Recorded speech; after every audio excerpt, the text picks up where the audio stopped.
début de la séance. Alors, pour parler de l'effet de levier, Alicia Suminski, bonjour. Bonjour. Vous êtes responsable du développement business, du business développement chez Nice Next. Oui, tout à fait. Alors, expliquez-nous ce que vous faites. Alors, mon rôle, c'est de s'assurer que nous puissions accueillir de nouveaux produits émis, par exemple, par des banques comme Société Générale, mais d'autres, car c'est un domaine très concurrentiel. Tous les jours, Société Générale se bat pour avoir des clients tels que vous, aux côtés d'autres émetteurs, comme on ne va pas les citer, Commerzbank, Citi, BNP et d'autres. Et mon rôle, c'est de s'assurer que nous accueillons ces produits et que nous les faisons coter et négocier dans un cadre réglementé, sécurisé, où vous, investisseurs particuliers, vous sentez que vous pouvez donc avoir à tout moment la possibilité d'acheter quand vous avez une idée sur le marché et peut-être encore de manière plus importante de revendre au moment opportun. À vos côtés, on trouve Olivier. Olivier Gentier, vous êtes donc chez Société Générale, responsable du marketing produit coté en France. En quoi ça consiste alors? Travailler avec Alicia donc. On travaille très régulièrement avec Alicia et avec donc la Bourse de Paris. Je suis en charge effectivement de la vente et de la promotion de l'ensemble de ce qu'on appelle dans le jargon boursier des produits de bourse, donc les trackers de Bixor, les certificats Varan, Turbo émis par Société Générale, donc toute une palette d'instruments à destination des investisseurs particuliers mais aussi des investisseurs professionnels, institutionnels, gérants privés, gérants collectifs, que nous commercialisons par l'intermédiaire de la bourse, donc qui vont s'échanger comme une simple action et qui permettent d'accéder à une multitude de choses, dont l'effet de levier qui est le sujet de cette conférence. Voilà, le décor est planté, on a fait les présentations. Maintenant, sur l'effet de levier à proprement parler, pour entrer dans le vif du sujet, Olivier, quelles sont les grandes règles selon vous? Qu'est-ce qu'il faut avoir en tête avant d'aller s'intéresser à ces produits? Avant de s'y intéresser, puis surtout ce qu'il faut avoir en tête pour réussir ce type d'investissement. Je crois que déjà la première chose et le point de base, c'est bien entendu de se rappeler quel est l'objectif premier d'un effet de levier. Quand on recherche de l'effet de levier au sein de son portefeuille, c'est qu'on recherche à amplifier les mouvements du marché, d'une action, d'un indice, d'une devise, d'une matière première, et donc de bénéficier d'une surperformance, d'un effet de dynamisation par rapport au marché. On a quel type de levier d'ailleurs? On peut avoir des leviers très variables, on va retrouver un levier, bien entendu, ça commence à partir de, on va dire, un peu plus d'un, donc disons deux, donc faire deux fois les variations par exemple de l'indice CAC, et ça peut aller sur certains produits jusqu'à 100 fois, 150 fois. Bien entendu, ça ne va pas du tout, selon le type de levier, le type de produit que l'on va utiliser, se gérer de la même façon et s'utiliser de la même façon. Donc la première chose déjà effectivement à bien voir, c'est d'être conscient qu'on fait de la dynamisation de portefeuille et qu'avant tout les stratégies à effet de levier, que le levier soit de 2, le levier soit de 100, sont des stratégies à court terme, sur quelques heures, quelques jours, voire quelques semaines ou quelques mois, mais ce ne sont pas des stratégies de fond de portefeuille, bien au contraire, donc ça va se gérer, se suivre régulièrement. Donc ça, Alicia, c'est quelque chose qu'il faut avoir en tête, hein. On fait du levier, mais ça coûte finalement de l'argent, et donc on ne peut pas le garder jusqu'à la retraite pendant 30 ans. Probablement pas, mais donc nous, notre rôle là-dedans et la manière dont on travaille avec Société Générale, c'est de s'assurer que justement, quand vous avez une idée en tête, quand vous avez un horizon de placement, enfin vous avez une idée, vous avez une idée sur l'échéance de votre scénario, vous allez devoir aller choisir un produit qui est parfaitement approprié justement au scénario que vous voulez, entre guillemets, jouer. Et nous, alors là, comment on se repère? Parce qu'il y en a beaucoup, hein, vous l'avez rappelé, beaucoup d'émetteurs, beaucoup de produits. Il y en a 10 000 à Paris. 10 000. Il y en a 10 000. Alors il y a déjà beaucoup d'actions, 800 je crois sur la cote. Voilà, à peu près. 10 000 produits effet de levier. Voilà, il y en a 10 000. Comment est-ce qu'on fait? Il y a des outils? Il y a des outils. Non, excusez-moi, juste avant, juste pour finir par rapport à ça, la première étape vraiment primordiale avant de se poser la question sur le produit, c'est de se poser la question sur le scénario. Quand on investit avec un effet de levier, c'est qu'on joue une idée de marché. On joue la hausse du CAC, on joue la baisse du dollar, on joue la correction sur Alcatel, etc. Par exemple, etc. il va y avoir une réunion de la Fed, on sait que c'est ou un chiffre américain important, on sait que ça peut faire bouger ou des résultats sur une société, ça peut faire bouger le titre et on parie la hausse, la baisse. Et là, on se dit, voilà, si j'ai gagné mon pari, je vais amplifier cette hausse. Je veux amplifier ce mouvement. Et donc effectivement, l'étape primordiale, c'est vraiment la détermination de ce scénario. C'est pour ça que ce type de produit, ce type de stratégie s'adresse à des gens qui connaissent déjà la bourse, qui connaissent le marché sous-jacent, l'actif sur lequel ils vont vouloir investir et qui, une fois qu'ils ont eu cette idée, une fois qu'ils ont cette conviction, se disent, eh bien j'ai envie de bénéficier d'un effet de levier, d'amplifier les mouvements. J'accepte en même temps que si le scénario ne se réalise pas, si le marché me donne tort, je vais amplifier également mes pertes, chose extrêmement importante à avoir conscience dès le début. C'est pour ça que... On va laisser passer l'annonce. Au niveau 2, vous avez compris. C'est pour ça qu'en fait, il ne faut pas miser tout son portefeuille sur ce type de produit. C'est, comme vous le disiez, ce n'est pas forcément du fonds de portefeuille, mais un delta. Alors, quel pourcentage? Jamais du fonds de portefeuille, soyons clairs là-dessus. Le pourcentage généralement, et c'est le pourcentage qui est respecté par les gérants de portefeuille, c'est 5 à 10% maximum d'un portefeuille sur des outils de dynamisation. Ça doit vraiment être la couche supplémentaire que l'on vient mettre pour justement venir rechercher de la surperformance par rapport au marché. Alors, après, une fois qu'on a ce scénario, on peut je reviens à cette question. Comment on choisit parmi les 10 000 produits? C'est énorme. Alors parmi les 10 000, pas tous sont des produits à effet de levier, donc nous on les a classifiés déjà par rapport à levier, pas levier.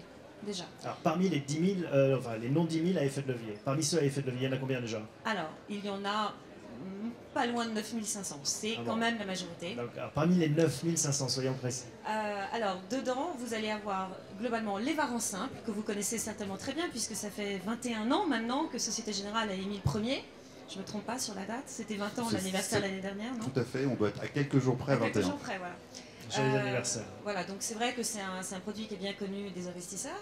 Et nous avons une génération un petit peu... Bon, après, il y a des variantes, mais après, il y a une génération un petit peu plus moderne de produits qui sont les turbos, qui ont l'avantage d'offrir le même type d'effet de levier, mais sans l'impact de la volatilité, ou un impact extrêmement faible. Déjà, pourquoi est-ce qu'on fait des nouveaux produits à effet de levier tout le temps?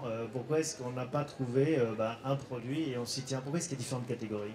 Parce qu'il y a différentes catégories de profils d'investisseurs et que quand on veut faire de l'effet de levier, on ne va pas tous rechercher la même chose. Il y a des gens qui sont habitués à faire de l'effet de levier en passant par exemple par l'achat ou la vente à découvert. Il y a des gens juste du côté professionnel qui ont l'habitude d'intervenir sur les marchés à terme et qui vont utiliser des contrats futurs. Et nous, notre rôle en tant que constructeur de produits, il est d'offrir des solutions qui soient simples, transparentes, facilement négociables grâce à la cotation en bourse, qui reprennent ces façons traditionnelles de faire de l'effet de levier, et qui vont répondre aux différents besoins des investisseurs. Donc ça varie. Je ne pense pas qu'il y ait... c'est pas non plus quelque chose qui évolue et sur lequel on va innover tous les jours. Mais depuis 20 ans, il y a eu quand même une évolution, une sophistication des produits. Il y a une sophistication parce qu'il y a aussi, et je pense que c'est ce qui ressort aussi du monde présent ici, sur ce salon, à cette conférence, mais aussi à l'ensemble des conférences qu'on a pu animer pendant ces 2 jours, il y a aussi un public, des clients qui deviennent de plus en plus sophistiqués et qui veulent des choses de plus en plus élaborées. Alors Alicia, je reviens à ma question. Comment, parmi les 9500 produits, on fait sa sélection? En fonction de son scénario, on l'a compris. Voilà, donc vous avez des outils de sélection sur notre site, qu'on a remis à jour assez récemment. Vous avez également des outils de sélection chez les émetteurs, qui sont probablement encore plus sophistiqués que les nôtres, et qui vous permettent de choisir effectivement le bon produit. Et là, je vais répondre un tout petit peu à côté de votre question, en disant, j'en profite en fait, pour vous dire que c'est très important quand vous avez une palette extrêmement importante de produits, de véhicules qui vous permettent d'obtenir du levier. Et je vous conseille très fortement de vous concentrer sur ceux qui sont cotés sur un marché réglementé, avec des règles qui encadrent non seulement les règles d'émission des banques qui sont scrutinisées, ça ne doit pas être très français ça, par l'AMF, donc auprès de qui vous pouvez vous retourner si jamais vous avez des événements malencontreux avec ce type de produit. Donc restez bien sur les marchés réglementés et sécurisés. C'était mon message. Le message est passé. Moi, je repose ma question. Comment on sélectionne? Donc, avec ces outils, on peut définir son profil et son scénario. Une fois qu'on a son scénario, on va pouvoir retrouver effectivement, par exemple, sur notre site, un certain nombre de simulateurs qui va pouvoir permettre de tester le scénario, de choisir le produit adapté. C'est-à-dire, on met par exemple, mon horizon, c'est une semaine, c'est un jour. Vous allez définir votre scénario. Le scénario, ça veut dire que vous allez avoir une idée du sens, de l'objectif de cours sur le sous-jacent, du temps de réalisation de votre scénario, et chose importante également, du niveau d'invalidation. Il faut toujours se poser la question, et si malheureusement ça vient à mal se passer, à partir de quel moment je me dis, terminé, le marché est en train de me donner tort. Une fois que vous avez la réponse à ces questions, eh bien, on va pouvoir regarder les différents types de produits. Si je prends par exemple le cas des varans, on va choisir un varan dont les caractéristiques principales, dont le prix d'exercice, dont l'échéance, sont en adéquation avec ce scénario. Ça veut dire un prix d'exercice relativement à peu près entre le cours actuel du sous-jacent et le cours objectif que l'on s'est donné. Ça veut dire une échéance 3 à 4 fois supérieure parce qu'effectivement, comme le rappelait Alicia, c'est un produit qui va être sensible au passage du temps. Donc on va se protéger contre cet effet négatif liées au produit. Et puis après, on va regarder des choses un tout petit peu plus techniques, mais c'est très rapide. Une fois qu'on connaît un petit peu ces produits, c'est simple. On va regarder ce qu'on appelle le delta, qui est le coefficient de sensibilité du produit aux variations du sous-jacent. C'est ce qui nous permet de répondre à la question, si j'ai raison, combien je vais gagner? Si j'ai tort, combien je vais perdre? Et après, ça on le fait très facilement sur le site. Et on a le bon produit. Et chose importante, avant d'appuyer sur le bouton achat chez votre courtier, c'est de simuler votre scénario et de dire voilà, moi j'ai anticipé la hausse du CAC 40 à 4000 points d'ici un mois. Si ça se réalise, voilà ce que le produit pourrait a priori me faire gagner.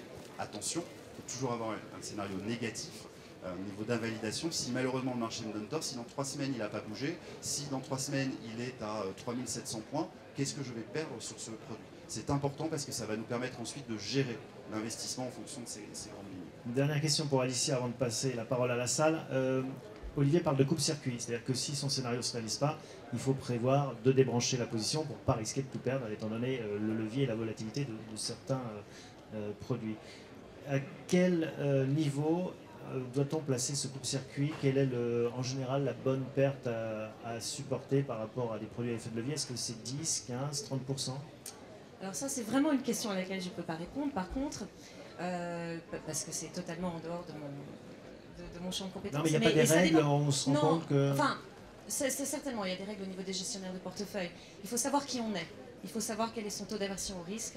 Et nous développons des outils qui vous permettent de mettre en place ces courts-circuits, par contre. Donc effectivement, la règle que vous allez vous imposer, il faut que vous y tenir. Je crois qu'il faut, une fois qu'on a décidé où on allait...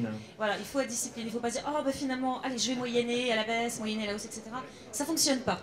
Ça ne fonctionne pas. Et du coup, nous, ce qu'on offre de manière neutre, totalement, c'est des outils qui permettent de mettre en place des courts-circuits, donc des ordres stop, qui seront déclenchés si effectivement le cours que vous avez prévu pour arrêter les pertes sur votre portefeuille est atteint. L'ordre est immédiatement passé en bourse, immédiatement exécuté. Olivier, est-ce que vous observez qu'il y a des règles finalement? Parce que si on le met trop bas, le coupe-circuit, on risque de le toucher et de s'électrocuter. Et si on le met trop loin, on risque de perdre beaucoup. Non mais je pense que la principale règle, et vous l'aurez rappelé Thomas, c'est de ne pas s'entêter. On a tous, c'est justement, c'est là où on insiste, préparer son scénario avant, tester son scénario, parce que ça permet dès le départ de savoir où on va aller. Ça nous donne une feuille de route, une ligne de conduite, et c'est extrêmement important parce qu'une fois que vous êtes investi avec du levier sur le marché, ou même investi sans levier, mais une fois que vous êtes investi, le marché monte, on a tous tendance à se dire, tiens ça monte, et pourquoi ça ne monterait pas encore plus? Et puis quand ça baisse, quand on perd, on a tous envie de se dire, bon, c'est pas de chance, mais ça va bien se rattraper. Ça ne marche pas sur ce type de produit parce que généralement on ne va pas avoir le temps et sur des stratégies à levier qui l'entêtement généralement n'est pas payant du tout. Il faut avoir raison tout de suite. On a des règles, on se les pose, elles sont individuelles, elles sont personnelles. Il y a certains de nos clients qui veulent gagner 30 et qui acceptent de perdre 15. Il y en a d'autres qui veulent des profits encore plus importants avec des risques de perte qui sont prêts à accepter plus importants. Voilà. Dès le début, il faut les signer. À la limite, et moi j'ai quelques clients, je trouve ça assez marrant, mais ça peut aider, qui se les collent sur le coin de leur ordinateur et qui ne dérogent jamais à ces règles, quoi qu'il arrive. À vous de jouer. La parole